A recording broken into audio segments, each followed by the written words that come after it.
전능하사 천지를 만드신 하나님 아버지를 내가 믿사오며 그 외아들 우리 주 예수 그리스도를 믿사오니 이는 성령으로 잉태하사 동정녀 마리아에게 나시고 본디오 빌라도에게 고난을 받으사 십자가에 못 박혀 죽으시고 장사한 지 사흘 만에 죽은 자 가운데서 다시 살아나시며 하늘에 오르사 전능하신 하나님 우편에 앉아 계시다가 저희로서 산 자와 죽은 자를 심판하러 오시리라.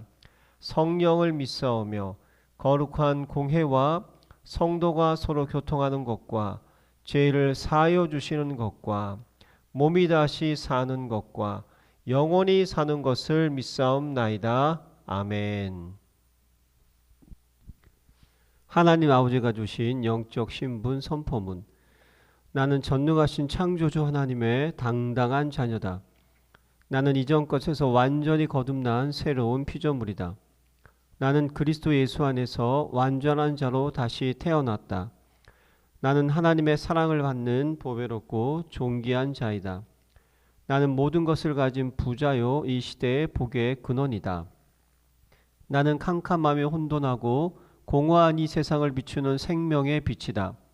나는 능력을 주시는 성령 안에서 무엇이든지 할 수 있는 자다. 나는 하나님의 자녀로서 주께서 주신 하늘과 땅의 상속자다. 나는 세계복음을 위해 선택받은 왕같은 제사장이다. 나는 천만 천사의 보호와 하늘의 영광을 누리는 하늘나라 백성이다. 아멘. 행복한 정시 기도 시간입니다. 한 주일도 주 안에서 평안한 줄 믿습니다. 우리 삶에 특별한 변화가 없어도 하나님이 우리 안에 계실 때 나도 모르는 변화들이 일어나고 있다는 걸 인식하셔야 됩니다. 이스라엘 백성이 40년 동안이나 광야를 그 자리 맴돌아서 나중에 막 상식도 하고 그랬거든요. 식상을 했는데 실질은 그냥 식상할 일이 아니에요. 하나님은 내가 얼마만큼 그릇이 되느냐 따라서 그 시간표를 따라 하나님의 축복의 가나안 땅으로 들어갈 시간인지 결정하시는 거거든요. 한 주일 동안 묵상해야 될 말씀은 작은 두루마리와 두 증인의 활동, 요한계시록 10장 11장. 지금 저희 강단에서 이걸 계속 얘기하고 있습니다. 무슨 말씀이냐? 항상 하나님이 하실 일을 미리 말씀하시고 거기에 증인을 보내신다는 것을 잊으시면 안 됩니다. 하나님은 무례한 분이 아니십니다. 항상 질서를 지키시는 분이고 하나님은 미리 말씀하시고 증인을 보내주셔서 우리로 하여금 성도의 삶에 잘 기준에 맞춰서 자기 길로 어그러지 않도록 인도하신다는 걸 우리는 생각하셔야 될 것입니다. 오늘 말씀은 고린도전서 11장 1절에 내가 그리스도를 본받은 것 같이 너희는 나를 본받는 자가 되라. 우리가 말씀의 증인이니 여러분이 그리 돼야 됩니다. 교회에서나 가정에서나 직장에서나 말씀의 증인이 있어야 돼요. 반드시 이루어질 말씀을 주면 증인이 되는데 이 증인을 따라서 많은 사람들이 삶을 따라가게 되는 거죠. 그래서 우리가 해야 될 일 두 가지는 성도의 삶의 기준을 위해서는 두 가지요. 흑암 망대를 무너뜨리는 것과 하나님의 망대를 세우는 일을 우리가 지속적으로 해야 됩니다. 자, 그러기 위해서 흑암이 뭐냐, 내 안에 있는 흑암이 뭐냐 하는 걸 먼저 빨리 찾으셔야 되겠죠. 마태복음 5장 1절로 12절 잘 알다시피 우리 주님이 마태복음을 얘기하시면 산상보훈에서 첫 번째 뭘 말씀하셨냐면 팔복을 얘기하시죠. 아주 유명한 팔복. 이게 무슨 의미냐면 사람들이 얼른 이해를 못했어요. 심령이 가난한 자는 복이 있나니 천국이 그들의 것이요 애통하는 자는 복이 있나니 그들이 위로를 받을 것이요 의에 줄이고 목마른 자는 복이 있나니 그들이 배부를 것입니다. 이 말의 의미는 세상의 복은 우리에게 진짜 행복을 주지 못하는 거예요. 권력을 잡거나 돈을 많이 벌었거나 우리가 많은 사람 앞에 이렇게 존경을 받는 사람이 될 때 뭐 성공한 인생이겠죠. 그러나 그것이 불행의 씨앗이 될 수 있는 가능성은 얼마든지 있다는 거예요. 왜? 언제 무너질지 모르니까. 어디에 서 있어요? 모래 위에. 그래서 틀린 축복을 버리라. 영적인 축복.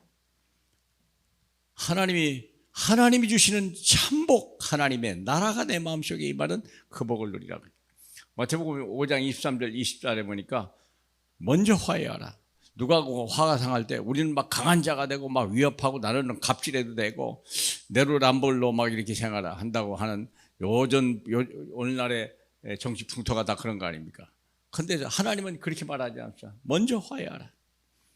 나도 약한 사람이고 나도 용서받은 사람이다. 하나님 먼저 화해하고 하나님 앞에 예배하라. 주님은 용서하시는 하나님입니다. 화평케 하시는 하나님입니다. 마태복음 5장 38절 40편에 보니까 누가 오른뺨을 때리면 왼편도 되라. 세상에서는 어려운 얘기이지만 하나님 안에서는 당연한 얘기요, 아주 쉬운 얘기입니다. 누가 나를 때릴 때 이유가 있겠죠. 첫째, 그 사람이 속상하고, 두 번째, 내가 잘못한 거예요. 어딘가 기준이 틀렸어도 내가 아무리 잘했다 할지라도 그 사람이 기분 나빴다, 그 내 과실도 있지 않겠어요? 왜 때렸는지 일단 맞고 얘기해봐라. 나쁘지 않을 것 같아요. 굳이 뭐 내 의의를 나타낼 이유 없다. 왜? 심판하신 분은 하나님이니까 그래요. 원수 갚는 것든 하는 것도 주님이 하시는 것입니다. 누가 기준입니까? 누가 심판자입니까? 하나님 외에는 아무도 없습니다. 마태복음 6장 1절 4절 사람 앞에 의를 행하려고 우리가 기도하거나 자기 선을 나타내지 마라. 우리는 하나님 앞에서 은밀한 중에 있어 우리를 창조시는 그분 앞에 서라. 잘못된 흑암 망대를 무너뜨리라. 잘못된 아무 쓸데없는 무너져버릴 그걸 미리 무너뜨리라 내 안에서. 그리고 하나님의 망대를 이제 세워야 돼요. 어떻게 세워야 됩니까? 고린도서 1장 18절 십자가 이도가 멸망하는 자에게는 어리석어 보이고 구원을 얻은 우리에게는 하나님의 능력이 됨이라. 십자가가 이 뭔 말입니까? 나는 죽고 오직 그리스도만 산다. 내가 너무 살아있는 거예요. 내 생각, 내 주장, 내 이름이 너무 높은 거예요. 그러니까요, 살기도 어렵고 성공해도 또 다른 적이 나오고. 그런데 십자가 기도를 따라가면요, 적이 있을 수도 없고요, 모든 사람이 도와주고 모든 사람을 살릴 수 있는 거예요. 고린도서 2장 12절에 우리가 세상의 영을 받지 않고 하나님의 영을 받았다. 내 영이 누구의 영입니까? 누가 나를 인도하는 겁니까? 하나님의 영이 나와 함께 하심을 믿으시길 바랍니다. 세상의 영이요, 도적질하고 죽이고 멸망시키는 일에 능한 것이 세상의 영입니다. 그러나 하나님의 영은 그렇지 않습니다. 모든 사람을 살게 하고 모든 사람을 치유하고 모든 사람을 변화시키고 모든 사람을 부욕케 하는 게 하나님의 영입니다. 고린도서 3장 16절 하나님이 너희가 하나님의 성령이 함께 하시는 하나님의 성전인 줄 알지 못하느냐? 그게 무슨 말입니까? 누가 복을 줄 수 있는 사람입니까? 복을 줄 수 있는 사람은 주님이 내 안에 계신 나밖에 없는 거예요.